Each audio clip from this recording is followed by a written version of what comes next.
கர்த்தருக்கு மகிமையுண்டாவதாக. இந்த 2ஆம் நாள் சிலுவை தியான கூட்டத்தில் வந்திருக்கிற உங்கள் ஒருவரையும் ஆண்டவராய் இயேசு நாமத்தினாலே உங்களை வாழ்த்துகிறேன், வரவேற்கிறேன். கர்த்தருடைய திருநாமம் இந்த காலைவெளியில் அதிகமாய் மகிமைப்படுவதாக. ஆமென். இன்றைக்கு நமக்கு கொடுக்கப்பட்ட ஆதார வசனத்தை வாசிக்க கேட்போம். புதிய ஏற்பாட்டில் 275ஆம் பக்கம், கொலோசையருக்கு எழுதின நிருபம் 1ஆம் அதிகாரம் 20ஆம் வசனத்தை வாசிக்க கேட்போம்.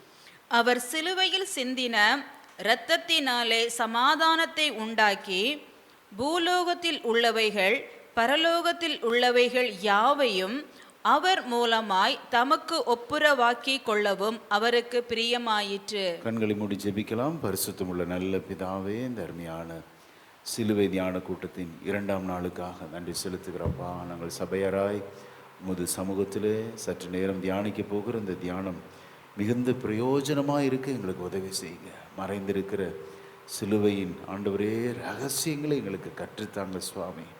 இந்த ரகசியங்கள் எல்லாம் எங்கள் குடும்பத்தில் ஆண்டவரே ஆசீர்வாதமாய் மாறட்டும். எங்களை தாழ்த்துகிறோம், இயேசுவின் நாமத்தில் ஜெபிக்கிறோம் நல்ல பிதாவே, ஆமென். அல்லேலூயா. எல்லாம் சேர்ந்து கொலோசையர் 1:20 மீண்டும் வாசிப்போம். 275ஆம் பக்கம். அவர் சிலுவையில் சிந்தின இரத்தத்தினாலே சமாதானத்தை உண்டாக்கி பூலோகத்தில் உள்ளவைகள் யாவையும் அவர் மூலமாய் தமக்கு ஒப்புரமாக்கி கொள்ளவும் அவருக்கு பிரியமாயிற்று. அல்லேலூயா. சிலுவையிலே சிந்தின இரத்தத்தினாலே. அப்போ அந்த சிலுவை மரணம் நமக்கு ஸ்தோத்திரம் சமாதானத்தை உண்டாக்கினது. அல்லேலூயா. நமது தேவன் சண்டையின் தேவன் அல்ல, சமாதானத்தை உண்டாக்குகிறவர். நமது குடும்பத்தில் ஆகட்டும், சபையில், நமது தேசத்தில், ஸ்தோத்திரம் நாம் பணிபுரிகிற இடத்துல ஒருபோதும் நம்ம சண்டைக்கு என்ன செஞ்சிடக்கூடாது, போயிடக்கூடாது. சிலுவையில் இரத்தத்தை சிந்தி நமக்காக சமாதானத்தை உண்டாக்கின தேவனுடைய அடிச்சுவடுகளை பின்பற்றும்படி கர்த்தர் நம்மை அழைக்கிறார். அல்லேலூயா. ஆமென். ஆக இரத்தம் சிந்துதல் பாவ மன்னிப்பை தருகிறது, நமது துக்கங்களை மாற்றுகிறது, நமக்கு சந்தோஷத்தை தருகிறது. விசேஷமாக இந்த உலகம் தரக்கூடாத சமாதானத்தை நமக்கு தருகிறது. அல்லேலூயா. அப்போ நீங்கள் கேட்கலாம், துப்பாக்கி, ஈட்டி, பீரங்கி, விமானப்படை, ஆமென், சோதர குதிரைப்படை, எல்லா படைகளும் என்ன எதற்காக அப்படின்னா எல்லாமே தோல்வியின் சின்னங்கள் தான். ஒரு நாள் சண்டை போட்டு நம்ம என்ன செய்ய முடியாது, ஜெயிக்கவே முடியாது. சண்டை, வாக்குவாதங்கள், கோபம், பகை, எரிச்சல், வைராக்கியம், இவைகளினால் நம்ம சாதிச்சு விடலான்னா வாய்ப்பே இல்லைங்க, முடியவே முடியாது. அப்போ ஆண்டவர் தமது சிலுவையில் சிந்தின இரத்தத்தினாலே சமாதானத்தை உண்டாக்கினார். ஆமென். ஆனால் நம்ம எப்படி சமாதானத்தை உண்டாக்க ட்ரை பண்ணுறோம்? பிறருடைய இரத்தத்தை சிந்த, அது ஒருபோதும் வெற்றியை தராது, எல்லாம் தோல்வியின் சின்னங்கள் என்பதை நாம் மறந்துவிடக்கூடாது. அல்லேலூயா. எம்பெருமான் இயேசுனுடைய அந்த ஸ்தோத்திரம் மலை பிரசங்கத்தில் சொன்ன மிக அருமையான ஒரு வார்த்தை பாருங்க. சமாதானத்தை குறித்த ஒரு வார்த்தையை வாசிக்கலாம். மத்தேயு 5:9 வாசிக்க கேட்போம். சமாதானம் பண்ணுகிறவர்கள் சமாதானம் பண்ணுகிறவர்கள் பாக்கியவான்கள், பாக்கியவான்கள், அவர்கள் தேவனுடைய புத்திரர் எனப்படுவார்கள். அல்லேலூயா. நாம் சமாதானம் பண்ணுகிறவராக இருக்கணும். ஒரு சண்டையை மூட்டி விட்டுறக்கூடாது. ஒரு சண்டை நடக்கிற இடத்துல போய் மத்தியஸ்தராக இருந்து சண்டை எப்படிலாம் அடக்க முடியுமோ அவ்வளோ நம்ம ட்ரை பண்ணணும். ஏனென்றால் நமது ஆண்டவர் சமாதானத்தை உண்டாக்க சிலுவையிலே தன்னுடைய இரத்தத்தை அனைத்தையும் ஊற்றி கொடுத்தார். ஆமென். பொதுவாக சிலுவை மரணம் நம்ம பொதுவாக நம்முடைய இருதயத்திலே சிந்தையில் வருவது பார்த்திங்கன்னா நமது பாவத்தை மன்னிக்க, சாபத்தை மன்னிக்க அப்படின்லாம் நம்ம நினைக்கிறோம். ஆனால் பாருங்கள், ஸ்தோத்திரம், சிலுவையில் இத்தனை ரகசியம் இருக்குது. சிலுவையில் சிந்தின இரத்தத்தினாலே சமாதானத்தை கர்த்தர் நமக்கு உண்டாக்கினார். ஆமென். இந்த உலகம் தருகிற சமாதானம்லாம் கொஞ்ச நேரம்தான். ஆனால் கர்த்தர் கொடுக்கிற சமாதானம், ஆண்டவர் கொடுக்கிற அந்த சந்தோஷம், அவருடைய மகிழ்ச்சி அளவற்றது, அது எல்லையற்றது, நிகரற்றது. ஆமென். ஸ்தோத்திரம். ஆக நாம் சமாதானம் பண்ணுகிறவர்களாக இருக்கணும். ஒரு இடத்துல போனால் அந்த இடத்துல நம்மால் சண்டை வந்துடக்கூடாது. எவ்வளோ தூரம் முயற்சி பண்ணி சமாதானம் பண்ணுகிறோம், நாம் ஆண்டவருடைய பிள்ளைகளாகவே இருக்கிறோம். ஆமென். அந்த வசனத்தை மீண்டும் எல்லாரும் சேர்ந்து வாசித்து இன்று முதல் அந்த நல்ல சுபாவங்களை நமக்குள்ள வளர்த்தி கொள்ள வேண்டும். எல்லாம் சேர்ந்து வாசிக்கலாம். மத்தேயு 5:9 எல்லாம் சேர்ந்து வாசிக்கலாம். சமாதானம் பண்ணுகிறவர்கள் அவர்கள் தேவனுடைய புத்திரர் எண்ணப்படுவார்கள். ஆமென், ஸ்தோத்திரம். ஆக சமாதானம் பண்ணணும், அதில் ரொம்ப நம்ம கவனமாக இருக்கணும். அப்படி இருக்கும்போது நாம் பரலோகத்தின் பிள்ளைகளாக மாற்றப்படுகிறோம். ஆண்டவர் கொடுக்கிற சமாதானம் எப்படிப்பட்ட சமாதானமா? வாசிங்க யோவான் 14:27. வசனத்தினால் நாம் கட்டப்பட வேண்டும். வசனத்தை நாம் படித்து வசனத்தினால் நம்முடைய சபை வாழ்க்கை கட்டப்படுவதாக. சமாதானத்தை உங்களுக்கு வைத்து போகிறேன், என்னுடைய சமாதானத்தையே உங்களுக்கு கொடுக்கிறேன். உலகம் கொடுக்கிற பிரகாரம் நான் உங்களுக்கு கொடுக்கிறதில்லை. உங்கள் இருதயம் கலங்காமலும் பயப்படாமலும் இருப்பதாக. அல்லேலூயா. என்னுடைய சமாதானத்தையே உங்களுக்கு கொடுக்கிறேன், உலகம் கொடுக்கிற பிரகாரம் நான் உங்களுக்கு கொடுக்கிறதில்லை. ஆமென். இந்த சமாதானங்கிறது நம்ம விலை கொடுத்து வாங்க முடியாத ஒன்று. ஸ்தோத்திரம். எந்த ஒரு வீட்டுக்கு போனாலும் ஒரு ஊழியக்காரன் சொல்ல வேண்டிய வார்த்தை என்ன? இந்த வீட்டிற்கு சமாதானம். அல்லேலூயா. அப்படி தான் சொல்லி வாழ்த்தணுமா. ஒவ்வொரு குடும்பத்தையும் ஒரு விசிட்டிங் போகிறப்ப ஒரு ஊழியக்காரன், ஒரு அன்பின் சீஷன், ஆணுடைய சீஷர்கள் அப்படி ஒரு குடும்பத்தை வாழ்த்தணும். ஏன் அப்படின்னா, ஸ்தோத்திரம், சமாதானம் இந்த உலகத்தில் வாங்க முடியாத ஒன்று. ஆமென், ஸ்தோத்திரம். பாருங்க, சமாதானப்படுத்த எவ்வளோ ட்ரை பண்ணுறாங்க. அந்த சண்டைக்கார சகோதரர்களை சமாதானப்படுத்துவது அவ்வளோ எளிது கிடையவே கிடையாது. அது ஸ்தோத்திரம் ரொம்ப கடினமானது. ஊழியனாகட்டும், நாம் ஸ்தோத்திரம் ஒவ்வொரு விசுவாச மக்கள் சமாதானம் பண்ணுகிறவா இருக்க வேண்டும். அப்பொழுது நாம் தேவனுடைய புத்திரராக மாறுகிறோம். அல்லேலூயா. இந்த சமாதானத்தை கொடுக்க அருள்நாதர் இயேசு தன்னையே பலியாக மாற்றி இரத்தத்தை எல்லாம் ஊற்றி கொடுத்தாரு. ஆனால் ரொம்ப கஷ்டம்தாங்க. சில நேரத்தில் சண்டைக்கு போகிறது ரொம்ப ஈஸி. ஆனால் இந்த மனசை சமாதானப்படுத்தி சாந்தப்படுத்துறது அவ்வளவு எளிதே கிடையாது. ஆண்டவருடைய இயேசுவின் இரத்தத்தின் வல்லமையினால் நாம் நிரப்பப்படும் போது நாம் ஒவ்வொருவரும் சமாதானம் உள்ளவர்களாய் இருப்போம். நமது வீடு சமாதானம் உள்ளதாய் காணப்படும். அல்லேலூயா. ஒருவேளை உங்கள் இருதயத்தில் ஸ்தோத்திரம், உங்கள் மனதளவில் நீங்கள் பாதிக்கப்பட்டு வந்திருக்கலாம். பல விஷயங்களை குறித்து கலங்கி வந்திருக்கிற தேவஜனமே, இந்த 2ஆம் நாள் திருச்சபையோடு கர்த்தர் தீர்க்கமாக இடைபடுகிறார். உங்கள் இருதயம் கலங்காமலும் பயப்படாமலும் இருப்பதாக. ஆமென். உங்களுக்கு சமாதானத்தை கொடுக்க இயேசு சிலுவையிலே சிந்தின இரத்தத்தினாலே நமக்கு சமாதானத்தை உண்டாக்கி, அந்த வசனத்தில் பாருங்க, மீண்டும் அந்த வசனத்தை கொஞ்சம் உற்று கவனிப்போம். கொலோசியர் 1:20 பாருங்க. ஸ்தோத்திரம். சமாதானத்தை உண்டாக்கி, ஆமென், பூலோகத்தாரும் பரலோகத்தில் உள்ளவர்களும் அவர் சிலுவையில் சிந்தின இரத்தத்தினாலே சமாதானத்தை உண்டாக்கி, பூலோகத்தில் உள்ளவைகள் பரலோகத்தில் உள்ளவைகள் யாவையும் அவர் மூலமாய் தமக்கு ஒப்புரவாக்கி கொள்ளவும். பூலோகத்தில் உள்ளவைகளும் பரலோகத்தில் உள்ளவைகளுக்கும் ஒரு பெரிய பிரிவினை இருந்தது. ஆதாம் செய்த தவறினாலே, ஆதாம் செய்த பாவத்தினாலே தேவனுக்கும் நமக்கும் ஒரு பெரிய ஒரு கேப் ஆயிடுச்சு. ஆனால் ஆண்டவர் அதை விரும்பலைங்க. ஏதேன் தோட்டத்தில் ஆதாமோடு சுற்றி உலாவினவர். அல்லேலூயா. ஆதாம் ஏவாளோடு அவர் சுற்றி திரிந்து அவர் நல்ல ஒரு ஃபெலோஷிப்பில் இருந்தார். இந்த சாத்தான் வந்து புகுந்து, பிசாசு சர்ப்பம் வந்து புகுந்து பாருங்க, ஆண்டவரையும் தேவனையும் பிரித்து பரலோகத்தில் உள்ளவைகளும் பூலோகத்தில் உள்ளவைகளுக்கும் ஒரு பெரிய ஒரு நடுச்சுவரை வைத்து, பகையை வைத்து பிரித்து, ஆமென், பிசாசு பிரிவினை உண்டாக்கினான். கர்த்தர் பார்த்தா இது முடியாது என்று சொல்லி தமது ஒரே பேரான குமாரனை அனுப்பி கொடுத்து ஆண்டவர் நமக்காக இந்த பகை சுவரை தகர்த்து போட்டார். அல்லேலூயா. ஆதாமே நீ எங்கே இருக்கிறாய் அப்படிங்கிறார். பாவத்தில் விழுந்த மனுக்குலத்தை கர்த்தர் தேடுகிறார். ஆண்டவர் நாம் பாவம் செய்யும் போது ஆண்டவருக்கு ரொம்ப துக்கமாகி விடுகிறது. ஏனென்றால் நம்மையும் ஆண்டவரையும் பிரிப்பது எதுதான்? நாம் செய்கிற பாவம் தான், வேற எதுவுமே இல்லைங்க. நாம் செய்கிற பாவம் நம்மையும் ஆண்டவரையும் பிரித்து ஒரு பெரிய ஒரு பகையை உண்டாக்கி சுவரை வைத்து விடுகிறது. there is no contact between human being and God. மனுக்குலத்திற்கும் தேவனுக்கும் உள்ள அந்த கம்யூனிகேஷன் முறிக்கப்பட்டு ஒரு பெரிய சுவர் வைக்கப்படுவது பாவம். ஆகவே தான் பாவம் செய்யாமல் இருக்கணும். மேக்சிமம் நம்ம ட்ரை பண்ணணும். கர்த்தரிடத்தில் கிருபையை கேட்கும்போது கர்த்தர் நமக்கு அளவில்லாமல் கிருபையை தருகிறவர். அல்லேலூயா.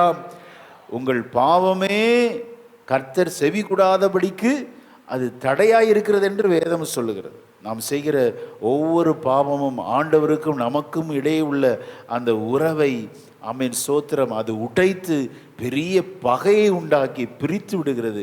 ஏனென்றால் நமது ஆண்டவர் எப்படிப்பட்டவர்? பரிசுத்தத்தில் வல்லவர். அல்லேலூயா.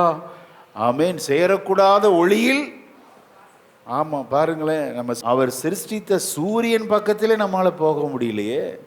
அப்போ சிருஷ்டிகர் எவ்வளோ பரிசுத்தமானவர், அவர் பக்கத்தில் போக முடியுமா? போக முடியாது. எவ்வளோ மகா பரிசுத்தம் உள்ள தேவன். அப்போ நம்மையும் அவரையும் பிரிப்பது நாம் செய்கிற ஒவ்வொரு பாவமும். பாவத்தின் என்ற அந்த சுவரை தகர்க்க ஆண்டவர் இறங்கி வந்தார். அல்லேலூயா. எங்கே போட்டிருக்கு? எபேசியர் 2ஆம் அதிகாரம் வாசிக்க கேட்போம். ஸ்தோத்திரம். 16ஆம் வசனத்தை வாசிக்கலாம். பகையை சிலுவையினால் கொன்று, பகையை சிலுவையினால் கொன்று, அதனாலே இரு திறத்தாரையும் ஒரே சரீரமாக தேவனுக்கு ஒப்புரவாக்கினார். பகை ஒரு பெரிய சுவர் என்று 14ஆம் வசனத்தில் சொல்கிறது. வாசிக்கலாம். 14ஆம் வசனம். எப்படியெனில் அவரே நம்முடைய சமாதான காரணராகி, நமக்கு சமாதானத்தை கொடுக்கிற காரணராக மாறி, இரு திறத்தாரையும் பரலோகத்தாரில் உள்ளவைகளையும் பூலோகத்தில் உள்ள இரு திறத்தாரையும் ஒன்றாக்கி பகையாக நின்ற பிரிவினையாகிய நடுசுவரை தகர்த்து. பாத்தீங்களா? பகையாக நின்ற பிரிவினையாகிய நடுசுவரை தகர்த்து. அப்போ பகை, நாம் பாவம் செய்யும் போது ஒரு பெரிய நடுசுவர் உண்டாகி நம்மையும் ஆண்டவரையும் பிரித்து விடுகிறது. அல்லேலூயா. பாவம் செய்கிற ஆத்துமா சாகும். பாவத்தின் சம்பளம் மரணம். பாவத்தை பார்க்க மாட்டாத சுத்த கண்ணன். அல்லேலூயா. ஆமென். அவரால் பாவத்தை பார்க்க முடியாது. மனுக்குலத்தின் எல்லா பாவம் முழுவதும் சிலுவை மரணத்தில் இயேசுவின் மேல் சுமத்தப்பட்ட போது பிதாவானவர் இயேசுவின் முகத்தை பார்க்கல. ஸ்தோத்திரம். தன்னுடைய முகத்தை மறைத்து கொண்டார். மனுக்குலத்தின் அத்தனை பாவமும் சிலுவை நாதர் இயேசுவின் மேல் சுமத்தப்பட்டபடியினாலே, ஆகவே ஆண்டவர் சிலுவையிலே கதறுகிறார், என் தேவனே, என் தேவனே, ஏன் என்னை கைவிட்டீர் என்று சொல்லி. மனுக்குலத்தின் பாவம் இயேசுவின் மேல் சுமத்தப்பட்ட போது பிதாவுக்கும் இயேசுவுக்கும் இருந்த அந்த ஐக்கியம் முறிந்து, சோத்திரம், நமக்காக நடுச்சுவரை தகர்க்க தன்னையே பலியாக மாற்றினார். அல்லேலூயா. எவ்வளவு பெரிய ஆண்டவரை நம்ம ஆராதிக்கிறோம். இரு கூட்டத்தாரை இணைக்க பரலோகமும் பூலோகத்தில் உள்ளவைகளும் இணைக்கப்பட வேண்டும் என்றால் அந்த சிலுவை தான் நடுப்பாலமாக அமைகிறது. அல்லேலூயா. இப்படி ஆண்டவருடைய சிலுவை மரணம் என்பது பூலோகத்தில் உள்ளவைகளையும் பரலோகத்தில் உள்ளவைகளும் இணைக்கிற பாலமாக மாறிற்று. அல்லேலூயா. ஆனால் நம்ம என்ன பண்ணுறோம்? சோதரர், இவ்வளோ எளிமையாக கொடுக்கப்பட்ட ரட்சிப்பை நம்ம அற்பமாக நினைக்கிறோம். ஆனால் இயேசு கிறிஸ்துவின் இரத்தத்திற்கு ஈடு இணையே இல்லை. அல்லேலூயா. இவ்வளவு எளிதாய் பெற்ற ரட்சிப்பை நம்ம ஸ்தோத்திரம் அற்பமாய் எண்ணுவோம் என்றால் தண்டனைக்கு எப்படி தப்பித்து கொள்ளும்? இவ்வளோ பெரிதான ரட்சிப்பை குறித்து நம்ம கவலையற்றி இருக்கக்கூடாது என்று நிருபத்திலே பவுலடிகிறார் எழுதி வச்சிருக்கிறார். அப்போ இயேசு கிறிஸ்து நமக்கு கொடுத்த இந்த ரட்சிப்பை நம்ம கனத்துக்குரியதாக நினைக்கணும். அல்லேலூயா. அநேகர் இதை அல்லல் தட்டுகிறார்கள், அவ்வளோ உதாசீனப்படுத்துகிறாங்க. ஏன் சில நேரத்தில் கடிந்து கொண்டு போதிக்கிறோம் அப்படின்னா, எப்படியாவது இந்த ரட்சிப்பை தேவ ஜனம் புரிந்து கொள்ள வேண்டும். அல்லேலூயா. உனக்கு கிடைத்த எந்த நாளிலாகிலும் சமாதானத்துக்கு அடுத்தவைகளை தேடாதிருந்தால் தண்டனைக்கு எப்படி நம்ம தப்பித்து கொள்ள முடியும்? அல்லேலூயா. சிலுவைநாதர் இயேசு அந்த குருத்தோலை ஞாயிறு அன்று நடந்து போகும்போது எருசலேமை பார்த்து கண்ணீர் விட்டு அழுது சொன்ன தீர்க்க தரிசனம், உனக்கு கிடைத்த இந்த நாளிலாகிலும் சமாதானத்துக்கு கொடுத்த அடுத்த காரியத்தை நீ தேடாமல் போயிட்டியப்பா. அப்போ இவ்வளோ பெரிய ரட்சிப்பு. இப்போ இவ்வளோ நம்ம ஸ்தோத்திரம், நமக்கு இங்கே சண்டை கிடையாது, யுத்தம் இல்லை, போர் இல்லை. அப்போ இந்த நாளில் கூட நம்ம ஆண்டவரை தேடலைன்னா இனி எப்போ நம்ம போய் தேட முடியும்? அல்லேலூயா. ஆகவே தான் இந்த சிலுவை தியான கூட்டம். இப்படிப்பட்ட இந்த சிலுவை தியானத்தை நம்ம தியானித்து ஆண்டவர் நமக்கு கொடுத்த விலையேற பெற்ற ரட்சிப்பை நாம் கனப்படுத்துவோம் என்றால் நம்முடைய வாழ்க்கையிலே சமாதானத்தை ஒருவனும் எடுக்க முடியாது. அல்லேலூயா. ஏனென்றால் என்னுடைய சமாதானத்தையே உங்களுக்கு தருகிறேன், உலகம் கொடுக்கிற பிரகாரம் இல்லை. உங்கள் இருதயம் ஆண்டவர் வந்திருக்கிற தேவ ஜனத்தோடு இடைபடுகிறார். உங்கள் இருதயத்தில் அநேக கலக்கம் உண்டு, எதிர்கால பயங்கள் உண்டு. ஆமென். சரீர வேதனை நினைத்து, இயலாமையை நினைத்து படுகிற எல்லா துன்பத்தையும் ஆண்டவர் பார்த்து கொண்டிருக்கிறார். அல்லேலூயா. மன விசாரங்களோடு குழப்பத்தோடு வந்திருக்கிற உங்களுக்கு ஆண்டவர் சிலுவைநாதர் இயேசு சமாதானத்தை கொடுக்க அவர் வல்லவராக இருக்கிறார். உங்கள் இருதயம் கலங்காமலும் பயப்படாமலும் இருப்பதாக. ஆமென். எத்தனை பேர் விசுவாசிக்கிறீங்க? இன்றைக்கு நீங்கள் வந்து பிரயாசப்பட்டு இந்த சபையில் உட்கார்ந்து கேட்குற இந்த சத்தியம் உங்களுக்கு ஒரு பெரிய சமாதானத்தை தரும். எதிர்காலத்தை குறித்து பயப்படாதீங்க, கலங்காதீங்க. பிள்ளைகளை குறித்து, ஆமென், உங்கள் தொழிலை குறித்து ஸ்தோத்திரம். பெரிய கேள்வியோடு வந்திருக்கிற தேவ ஜனமே, ஆண்டவர் இந்த 2ஆம் நாள் உங்கள் இருதயத்தில் ஒரு பெரிய சமாதானத்தை வைக்க விரும்புகிறார். உங்கள் இருதயம் கலங்காமலும் பயப்படாமலும் இருப்பதாக. அல்லேலூயா. கலங்காதே மகனே, கலங்காதே மகளே.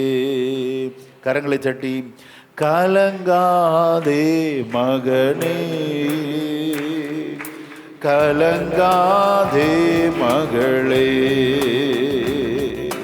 கண்மலையாம் கிறிஸ்து கைவிடவே மாட்டான், கைவிடவே மாட்டான், கைவிடவே மாட்டான், உன்னை கைவிடவே மாட்டான். உலகம் வெறுத்து பேசலாம்,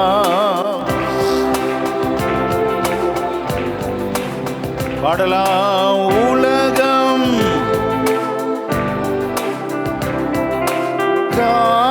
காரணமின்றி நகைக்கலாம், உன்னை படைத்தவரோ உள்ளம் கையில் ஏந்துவார், உள்ளம் கையில்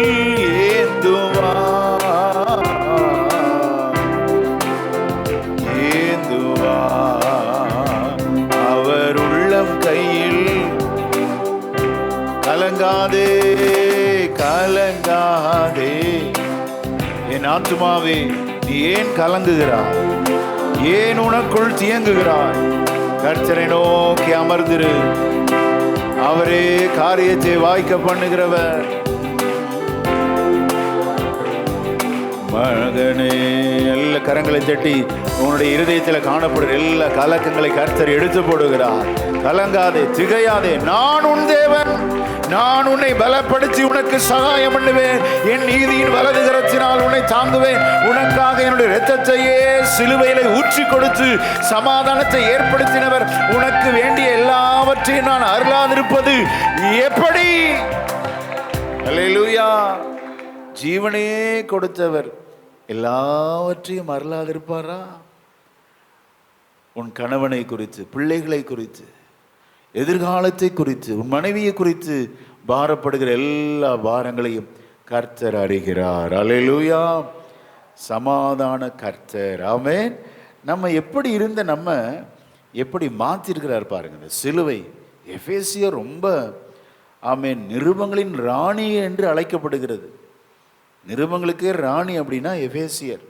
அவ்வளோ ரகசியங்களை இங்கே பதிவு செய்து வைத்திருக்கிறார். ரொம்ப டீப்பான ரொம்ப ஆழமான சத்தியங்கள் இந்த எபேசியரில் இருக்கு. ஆகவே தான் இது நிருபங்களின் இளவரசி என்று அழைக்கப்படுகிறது. வாசிக்க கேட்போம். இந்த 2ஆம் அதிகாரத்தில் 12ஆம் வசனத்தின் முதல் வார்த்தையை வாசிங்க. அக்காலத்திலே 13ஆம் வசனம் முதல் வார்த்தை முன்னே. முன்னே, அக்காலம், முன்னே. அப்போல்லாம் நம்ம எப்படி இருந்தோம் அப்படின்னா, கர்த்தருக்கு புறம்பானவர்களாய் இருந்தோம், அந்நியர்களாய், நம்பிக்கை இல்லாதவர்களாய், தேவன் அற்றவர்களாய். இப்போ 12ஆம் வசனத்தை வாசிங்க. முன்னே நம்ம எப்படி இருந்தோம், ரட்சிக்கப்படுவதற்கு முன்பாக நம்மளுடைய ஜீவியம் எப்படி இருந்தது என்று 12ஆம் வசனத்தை வாசிக்கலாம். மீண்டும் வாசிப்போம். அக்காலத்திலே கிறிஸ்துவை சேராதவர்களாய் இருந்தோம், இஸ்ரவேலுடைய காணியாட்சிக்கு புறம்பானவர்களாய் இருந்தோம், வாக்குத்தத்தத்தின் உடன்படிக்கைகளுக்கு அந்நியரும், நம்பிக்கை இல்லாதவர்களும், ஹோப்லெஸ் லைஃப், நம்பிக்கை இல்லாதவர்கள், இவ்வுலகத்தில் தேவன் அற்றவர்களுமாய் இருந்தீர்கள் என்று நினைத்துக் கொள்ளுங்கள். நம்ம முந்தின வாழ்க்கை அதாங்க. சிலுவையில் சிந்தின இரத்தத்திற்கு ரட்சிக்கப்படாததற்கு முன்பு அந்நியராக இருந்தோம், புறம்பானவர்களாக இருந்தோம், நம்பிக்கை இல்லாதவர்களாக இருந்தோம், தேவன் அற்றவர்களாக இருந்தோம். ஸ்தோத்திரம். முன்னே எப்படி இருந்தோம், தூரமாக இருந்தோம். பகை என்ற பெரிய சுவர் இருந்தது. இயேசு கிறிஸ்துவின் சிலுவை மரணம் அந்த பகை என்ற சுவரை தகர்த்து போட்டது. அல்லேலூயா. இந்த சுவர் இருக்கிறனால தான் இந்த சுவருக்கு அங்கே இருக்கிற நம்மளால பார்க்க முடியல. சுவரெல்லாம் தகர்த்தால் ரொம்ப எளிதாக கம்யூனிகேட் பண்ணலாம், பார்க்க முடியும், பேச முடிகிறது. சிலுவை மரணம் சுவரை தகர்த்து நமக்கு சமாதானத்தை ஏற்படுத்தினது. அல்லேலூயா. 14ஆம் வசனத்தை எல்லாம் சேர்ந்து வாசிக்கலாம். இந்த சமாதானம் எப்படி நமக்கு கிடைச்சிச்சு, எல்லாம் சத்தம் வாசிக்கலாமா? எபேசியர் 2:14. எப்படி எனில், அவரே நம்முடைய இரு திறத்தாரையும் ஒன்றாக்கி பிரிவினையாகிய நடுச்சுவரை தகர்த்து. அல்லேலூயா. அப்போ மத்தியஸ்தராக வெளிப்பட்டார், சமரசம் செய்கிறவராக, நல்ல இணக்கம் ஏற்படுத்த, பிராயசித்தம் ஏற்படுத்த. பிராயசித்தம் என்ன, வேற வழியே இல்லை. சிலுவை ரத்தத்தினாலதான் பிராயசித்தம் நமக்கு. கோழியோ ஆடோ மாடோ புறாவின் இரத்தத்தினால் அல்ல, இளம் காளை ஆமீன் ஆட்டுக்கடாக்களின் இரத்தத்தினால் அல்ல, நம்முடைய சுய இரத்தத்தினாலே சம்பாதித்த சபை. ஹல்லேலூயா. தன்னுடைய இரத்தத்தை ஊற்றி கொடுத்தார். ஆகவே தான் இந்த சிலுவை தியான கூட்டம் நமக்கு பெரிய ஆறுதல். பலன் என்ன அப்படின்னா, இதன் ரகசியத்தை நம்மை புரிந்து கொண்டால் நமக்கு சமாதானம் இருதயத்தில் நிரந்தரமாக இருக்கும். அல்லேலூயா. ஆமென். உலகத்தின் அந்த உலகளாவிய இணக்கத்தையும் அன்பையும் மீண்டும் உருவாக்குவதே இதனுடைய பொருள். நம்முடைய வாழ்க்கை அப்போ நம்ம எப்படி இருக்கணும் அப்படின்னா, கிறிஸ்துவுக்குள் இருக்க வேண்டும். வாசிங்க 2 கொரிந்தியர் 5:17. இப்படி இருக்க ஒருவன் கிறிஸ்துவுக்குள் இருந்தால் புது சிருஷ்டியாய் இருக்கிறான், பழையவைகள் ஒழிந்து போயின, எல்லாம் புதிதாயின. அல்லேலூயா. நல்ல சத்தமா அல்லேலூயா. கிறிஸ்துவுக்குள் இருந்தால், அதுக்கு ஒரு உதாரணம் சொல்ல விரும்புகிறேன். நீங்கள் ஒரு ட்ரெயினுக்குள்ளே ஏறிட்டா, ஒரு பஸ்ஸுக்குள்ளே ஏறிட்டா, அந்த பஸ்ஸு டிரைவர் உங்களை இயக்கிற அந்த ரூட்டில் தான் நீங்கள் போக முடியுமே ஒழிய உங்கள் விருப்பம் செய்ய முடியுமா? சொல்லுங்கள் பார்ப்போம். நீங்கள் சொல்கிற மாதிரி டிரைவர் ஓட்டுருவாடா? நீங்கள் உட்காந்துட்டு பேசாமல் வரணும், அல்லது தூங்கிக்கலாம், அல்லது ஃபோன் பேசிக்கலாம், அவ்வளோதான். உங்கள் விருப்பப்படி அந்த பஸ் இயக்கப்படுமானா வாய்ப்பே இல்லை. கிறிஸ்துவுக்குள் இருக்கிறவனுடைய வாழ்க்கையில் முழுக்க முழுக்க தேவ சித்தம். அல்லேலூயா. ஆமென். ஏன் தேவசித்தம் சொல்றோம்? நீங்கள் நானும் கிறிஸ்துவுக்குள் இருப்பதனால் புது சிருஷ்டியாய் இருக்கிறோம். அல்லேலூயா. பழையவைகள் எல்லாம் ஒளிந்து போயின. ஒரு வாகனத்துக்குள்ள ஏறிட்டா அல்லது ஒரு ட்ரெயினுக்குள்ளே ஏறிட்டா, ஃப்ளைட்டுக்குள்ளே ஏறிட்டா, அந்த ஓட்டுனுடைய விருப்பம் தான் 100% ஒழிய நம்முடைய விருப்பம் கடுகளவும் இல்லை. ஆமென். ஆகவே தான் இந்த கிறிஸ்துவுக்குள் இருக்கிற அனுபவம் ரொம்ப முக்கியம். கிறிஸ்துவுக்கு வெளியே பாருங்க, எல்லாம் சுய சித்தம், சுய விருப்பம், செல்ஃப் டிசையர், தன்னுடைய இஷ்டம் போல எண்ணம் போல வாழுக்குமாறு, இப்படிதான் எண்ணம் போல் வாழ்க்கை, சுய விருப்பம் அங்கே மேலோங்கி இருக்கும். சினிமா தான், சீரியல் தான், ஒரே ஆட்டம் பாட்டம் கொண்டாட்டம் தான். கிறிஸ்துவுக்குள் இருந்தால் அதெல்லாம் எதுவுமே செய்ய முடியாதுங்க. ஆமேன். கிறிஸ்துவுக்குள் இருப்பவர்கள் புது சிருஷ்டியாக இருப்பார்கள். அல்லேலூயா. பழையவைகள் ஒளிந்து போயின. அப்படி பழைய வாழ்க்கை மீண்டும் எட்டி பார்க்குதுன்னா உங்கள் ரட்சிப்பில் ஏதோ ஒரு சந்தேகம், ரட்சிப்பே டவுட்டு தான். நீங்கள் கிறிஸ்துவுக்குள் இல்லை, கிறிஸ்துவுக்குள் இல்லாமல் நீங்கள் வெளியே இருக்கீங்கன்னு அர்த்தம். கிறிஸ்துவுக்குள் இருக்கிறவன் அவன் பரிசுத்தமாக இருக்க தன்னை காத்து கொள்வான். அல்லேலூயா. முன்னே நாம் அந்நியர்களாக இருந்தோம், பரதேசிகளாக இருந்தோம், ஸ்தோத்திரம், ஆதரவற்றவர்களாக இருந்தோம். முன்னே நாம் தூரமாக இருந்தோம், பாளையத்துக்கு புறமே இருந்தோம். ஆனால் இப்பொழுதோ அந்த நடுச்சுவர் என்ற பகை தகர்க்கப்பட்டபடினாலே நமக்கு ஆண்டவர் சமாதானத்தை கொடுத்தார். அல்லேலூயா. நம்முடைய ஆண்டவருடைய பெயர் பார்த்தீங்கன்னா சமாதானத்தின் தேவன். அல்லேலூயா. அவர் வரும்போது குடும்பம் சமாதானமாக இருக்கும். ஸ்தோத்திரம். வேலை செய்கிற இடத்துல சமாதானம் இருக்கும். உங்களால் எந்த ஒரு பிரச்சனையும் வரக்கூடாது. சிலர் பார்த்தீங்கன்னா இவங்க சைலண்ட்டாக அப்படி கொளுத்தி போட்டு போயிட்டே இருப்பாங்க. பெரிய ஒரு அங்கே புகையும் பார்த்தீங்கன்னா அக்னியும் எல்லாம் எரிச்சு சுட்டு சாம்பலாக்கிறோம். சைலண்டாக பண்ணிட்டு போயிடுவாங்க. அதுவும் பெரிய துரோகங்க. சைலண்டாக அப்படி பண்ணிடக்கூடாது. ரொம்ப ஜாக்கிரதையாக இருக்கணும். நாம் சமாதானம் பண்ணுகிறவர்களாக இருப்போம் என்றால் நாம் தேவனுடைய புத்திரராய் இருக்கிறோம். அல்லேலூயா. ஆமென். ஸ்தோத்திரம். சண்டைக்கு வம்பு சண்டைக்கெல்லாம் போயிடவே கூடாது. நம்ம சமாதானத்தின் தேவனை நாம் ஆராதிக்கிறோம். அல்லேலூயா. நம்ம ஒருபோதும் சண்டைக்கு போகக்கூடாது, வம்பு சண்டைக்கு, வாக்குவாதத்துக்கு. ஆமென். ஸ்தோத்திரம். போகாதிருப்போம் என்றால் நம்முடைய ஸ்தோத்திரம் பெயர் தேவனுடைய புத்திரர் என்று எண்ணப்படுவார்கள். அல்லேலூயா. ஆண்டவர் பாருங்க, இரு திறத்தாரையும் ஒன்றாக்க தம்மையே பலியாக மாற்றினார். நம்முடைய ஆண்டவருடைய பெயர் சமாதான கர்த்தர். ஆதியாக 49:10 குறித்து வச்சுக்கோங்க. ஸ்தோத்திரம். மீகா 5:5 வாசிங்க. ஆண்டவருடைய இன்னொரு பெயர் அழகாக சொல்லப்படுகிறது. இவரே சமாதான காரணர். இவரே சமாதான காரணர். அசிரியன் நம்முடைய தேசத்தில் வரும்போது. ஆக ஆண்டுடைய பெயர் என்ன? சமாதானத்தின் காரணர். அவர்தான் ஆர்ஜின். அவர் மூலம் தான் எல்லாம் செய்யப்படுகிறது. ஸ்தோத்திரம். சமாதான கர்த்தர், சமாதான காரணர். ஏசாயா 9:6 சொல்லுகிறது சமாதான பிரபு. அல்லேலூயா.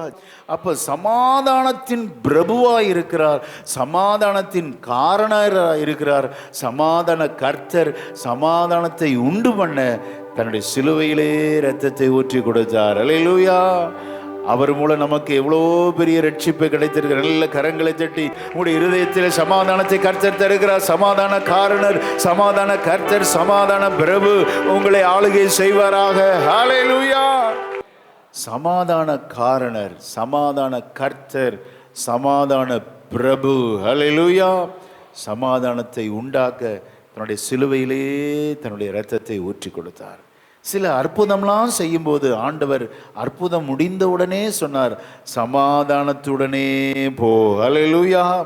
உன் வேண்டுதல் கேட்கப்பட்டது. இந்த 2ஆம் நாள் ஆண்டவர் இங்கே வந்து அமர்ந்து கர்த்தருடைய வார்த்தையை கேட்கிற உங்களை பார்த்து சொல்கிறார். சிஸ்டர், பிரதர், உங்களை பார்த்து கர்த்தர் சொல்கிறார், சமாதானத்துடே போ. ஹல்லேலூயா. சமாதான காரணர் உனக்கு கூடவே இருந்து உன்னை நடத்துவார். ஹல்லேலூயா. ஆமென். ஒருபோதும் நம்மை சண்டையை நம்ம நினைக்கிறோம் ஆண்டவர் தான் இதை பண்ணிட்டாரோ, ஆண்டவரால தான் இந்த பிரச்சனையா. ஸ்தோத்திரம். அவர் சமாதானத்தின் தேவன் அல்ல. மாமிக்கும் மருமகளுக்கும், தகப்பனுக்கும் மகனுக்கும் சண்டையெல்லாம் மூட்டுவேன்னு சொல்லியிருக்கிறார். அந்த வசனத்தை நம்ம தப்பாக புரிஞ்சுக்கிறோம். அல்லேலூயா. அது சமாதானத்தை உண்டாக்க வந்திருக்குன்னு நினைக்காதீங்க. ஆமென் அப்படின்னு ஒரு வார்த்தை சொல்ல, அது எதை குறிக்கிறது என்றால், ஒரு வீட்டில் தகப்பன் ஆவிக்குரியவனா இருந்தா, குமாரன் ஆவிக்குரியவனா இல்லைன்னா கண்டிப்பா அங்க என்ன வரும்? ஒரு சண்டை வரும். அந்த சண்டையை தான் சொன்னார். 2 பேருமே ஸ்பிரிச்சுவலா இருந்தாங்கன்னா அந்த வீட்டில் சண்டையே வராது. ஆமென். ஆனா சோத்திரம், ஒருத்தர் நல்ல ஜெபம் பண்ணி ஒருத்தர் ஜெபம் குறைவா இருந்தா, ரட்சிக்கப்படாம இருந்தா பாருங்க, அங்க கண்டிப்பா சண்டை வரும். அதுதான் அந்த சண்டையை தான் சொல்றாரே ஒழிய, அந்த சண்டையை நீங்க மேற்கொள்ளணும். அதுக்காக விட்டு கொடுத்துட முடியுமா? நீங்க ஜெபத்திலே பொறுமையாக காத்திருந்து அந்த கணவனை கர்த்தருக்கு நேராய் வழி நடத்த வேணும். அல்லேலூயா. இன்னைக்கு மாற்றி எல்லாம் தப்பா போயிட்டு இருக்கு. எல்லாமே தவறாக புரிதல், தவறான புரிதலோடு போய் கொண்டிருக்கிறது. அப்படி அல்ல. ஆண்டவர் நம்மோடு பேசுகிறார். ஸ்தோத்திரம். நம்முடைய ஆண்டவர் சண்டையின் தேவன் அல்ல, சமாதானத்தை தருகிறவர். ஆமென். ஒவ்வொரு அற்புதத்தை செஞ்சு முடிச்ச உடனே சமாதானத்துடனே போ அப்படின்னு சொல்லி அனுப்புறார் பார். லூக்கா 8ஆம் அதிகாரம் 43ஆம் வசனத்தை வாசிக்கலாம். அப்பொழுது 12 வருஷமாய் பெரும் பாடுள்ளவளாய் இருந்து தன் ஆஸ்திகளை எல்லாம் வைத்தியர்களுக்கு செலவழித்தும் ஒருவனாலும் சொஸ்தமாக்கப்படாதிருந்த ஒரு ஸ்திரீ அவருக்கு பின்னாக வந்து அவருடைய வஸ்திரத்தின் ஓரத்தை தொட்டாள். உடனே அவளுடைய பெரும் பாடு நின்று போயிட்டு. இப்போ நல்ல பூரண அற்புதம் கிடைச்சிருச்சுங்க. மிராக்கிள் இமீடியட்டா இன்ஸ்டண்டா நடந்துருச்சு. ஆனா ஆண்டவர் அந்த மிராக்கிளை அப்படியே அனுப்பாம இதெல்லாம் ஆட் பண்ணி அனுப்புறார். அல்லேலூயா. நம்முடைய வாழ்க்கையில சில அற்புதம் நடந்திருக்கலாம், ஆனா சமாதானத்தை நீங்க தொலைச்சிருக்கலாம். இவ்வளோ பெரிய அற்புதம் நடந்தாலும் சமாதானம் இல்லைன்னா அந்த குடும்பம் நிம்மதியா இருக்கவே முடியாதுங்க. காசு பணம் இருக்கலாம், உடல் பலன் இருக்கலாம், ஆரோக்கியம் இருக்கலாம், எல்லாம் இருக்கலாம், ஆனா சமாதானம் இல்லையே. ஸ்தோத்திரம். இங்க அற்புதம் நடந்துருச்சு. 12 வருடம் அந்த பெரும்பாடு நின்று போயிற்று. அப்படியே அனுப்புனாரா? ஆண்டவர் கொடுக்கிற ஆசீர்வாதத்தில் எப்பொழுதுமே ஒரு பூரணம் நிரம்பி இருக்கும். அல்லேலூயா. பூரணம் என்பதை விட பரிபூரணம். ஆமென். ஒரு பெர்ஃபெக்ஷனோட தான் நம்ம ஆசீர்வதிப்பார். அந்த ஆசீர்வாதத்தினால உங்களை பிளஸ் பண்ணி அனுப்பும்படி அடியான் ஏவப்படுகிறேன். ஸ்தோத்திரம். ஆமென். பெரும்பாடு நின்று போயிற்று. இப்போ ஆண்டவர் அவளை அனுப்புறப்ப பார்த்தீங்கன்னா 48ஆம் வசனத்தை வாசிக்கலாம். லூக்கா 8:48. அவர் அவளை பார்த்து, மகளே மகளே திடன்கொள், உன் விசுவாசம் உன்னை ரட்சித்தது, சமாதானத்தோடே போ. சமாதானத்தோடே போ. அல்லேலூயா. ஆமென். மிராக்கிள் நடந்துருச்சு. ஆனாலும் நம்முடைய வாழ்க்கையில அற்புதம் நடந்துருச்சு. நல்ல ஆசீர்வதிச்சிருக்கிறார். ஆனாலும் எங்கெங்கேயோ ஒரு மூளை முடுக்கல சமாதானம் குறைவா இருக்குன்னு வந்திருக்கிற இந்த நாளில், இந்த சிலுவை தியான கூட்டத்தில், உங்கள் இருதயத்தில், உங்களுடைய குடும்பத்தில், உங்களுடைய பிள்ளைகளுடைய ஜீவியத்தில் ஒரு சமாதானத்தின் பரிபூரணத்தை கர்த்தர் கொடுக்க விரும்புகிறார். அல்லேலூயா. எத்தனை பேர் வெற்றிக்குள்ள ஆயத்தமா இருக்கிறோம்? நான் விசுவாசிக்கிறேன், இன்றைக்கு வந்திருக்கிற எல்லாருடைய இருதயத்திலும் சிந்தையிலும் இப்படிப்பட்ட பரிபூர்ண ஆசீர்வாதம் உங்களை ஆட்கொள்வதாக. ஆமென். சிலுவை பற்றிய உபதேசம் கெட்டு போகிறவர்களுக்கு பைத்தியம், ரட்சிக்கப்படுகிற நமக்கோ அது தேவ பலனாய் இருக்கிறது. நல்ல கரங்களை தட்டி கர்த்தருக்கு மகிமை செலுத்தி அந்த சமாதானத்தை பெற்றுக்கொள். ஓ மகளே, ஆண்டவனை பார்த்து சொல்ல, மகனே திடன்கொள், உன் விசுவாசம் உன்னை ரட்சித்தது, சமாதானத்துடனே போ. அல்லேலூயா. பரிசுத்தமுள்ள நல்ல பிதாவே, இந்த அருமையான 2ஆம் நாள் சிலுவை தியான கூட்டத்திற்காக நன்றி செலுத்துகிறப்பா. ஆண்டவர், பகை என்ற நடுச்சுவரை தகர்த்து ஆண்டவர் எங்களுக்கும் உமக்கும் உள்ள அந்த உறவை புதுப்பித்தது சிலுவை மரணத்தின் நாள், அந்த சிந்தப்பட்ட இரத்தத்தினால் கிடைத்தது சுவாமி. அந்த சமாதானம் இன்றைக்கு ஒவ்வொருவரையும் ஆட்கொள்வதாக. நாளை தினத்தில் பாவ மன்னிப்பை கொடுக்க சிலுவை மரணம் என்று நாங்கள் அந்த தலைப்பை நாங்கள் இன்னும் அதிகமாய் நாங்கள் தியானித்து ஒவ்வொருவரும் பாவ மன்னிப்பின் நிச்சயத்தை நாங்கள் பெற்றுக்கொள்ளணும்ப்பா. பாவ மன்னிப்பு இல்லாமல் ஆண்டவர் ரட்சிப்பு இல்லை சுவாமி. ஆண்டவர் இன்னும் திரளான பிள்ளைகளை கொண்டு வந்து சிலுவையின் ரகசியங்களை எங்களுக்கு போதித்து எங்களை ஆண்டவர் திருப்தியாக்கி நடத்துங்கப்பா. இன்றைக்கு சொன்ன அந்த வார்த்தையின்படி உங்கள் இருதயம் கலங்காமலும் பயப்படாமலும் இருப்பதாக. அன்று அந்த வார்த்தையின்படி இப்பொழுது நாங்கள் கடந்து செல்கிறோம். எல்லா பயங்களை எங்களை விட்டு எடுத்து போட்டதுக்காக ஸ்தோத்திரம். எல்லா இருளும் எங்களை விட்டு அகன்று போனதுக்காக ஸ்தோத்திரம். சிலுவை மரணத்தினால் உண்டான இரத்தத்தின் வல்லமை இந்த திருச்சபையின் மேலே இருப்பதனால எதுவும் இந்த திருச்சபையை அசைக்க முடியாதப்பா. ஆண்டவரே, பிசாசின் கிரியைகளோ மனிதனுடைய சூழ்ச்சிகளோ தந்திரங்களோ எதுவும் எங்களுடைய வாழ்க்கையை தகர்க்க முடியாது சுவாமி. உங்கள் விலையேற பெற்ற இரத்தத்தின் பாதுகாப்பு எங்கள் மேல் இருப்பதற்காக ஸ்தோத்திரம். தொடர்ந்துள்ள நாட்களை ஆசீர்வதிங்க. இயேசுவின் நாமத்தில் ஜெபிக்கிறோம் நல்ல பிதாவே.